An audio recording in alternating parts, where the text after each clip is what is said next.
Hello, welcome back to my channel and welcome to another Get Ready with Me video.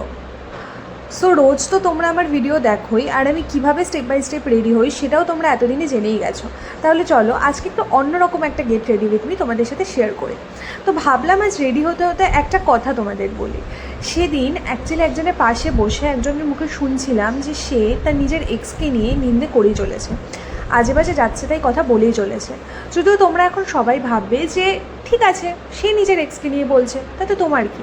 But আমি সেখানে বসে একটাই কথা ভাবলাম যে একদিন যে মানুষটাকে নিজের চেয়েও নাকি বেশি ভালোবেসেছিল তাকে নিয়ে এত যাতা কথা বলা যায় না। মানছি, মানে আজ না হয় সে তার লাইফে নেই, কিন্তু একদিন তো তার জীবনের সবচেয়ে বেশি জায়গাটা জুড়ে সেই মানুষটাই ছিল। একদিন সেই মানুষটাই তার কাছে সবচেয়ে বেশি প্রিয় ছিল, তাহলে তাকে এত সহজে এত অপ্রিয় করে ফেলা যায় না। I am no one to জাজ বিকজ আমি জানি না exactly what happen between them.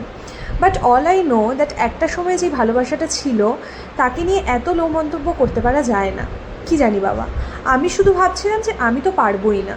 না, শুধু মহান সাজার জন্য নয়, ইভেন আমি মহান সাজতেও চাই না, কিন্তু মন থেকে যাকে একদিন ভালোবেসেছিলাম তাকে ঘেন্না করতে পারবো না বলেই হয়তো এই নিন্দে করা ব্যাপারটাও না আমার মধ্যে আসবে না।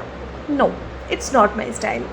আচ্ছা যাই হোক, দেখো তোমাদের সাথে গল্প করতে করতে আমি কিন্তু একদম রেডি হয়ে গেছি। আচ্ছা, এই বিষয়ে তোমাদের কি মতামত সেটাও কিন্তু আমাকে কমেন্টে জানাতে ভুলো না। তাহলে আজকের মতো ভিডিওটা এই পর্যন্তই, দেখা হবে নেক্সট কোনো সুন্দর ভিডিওতে।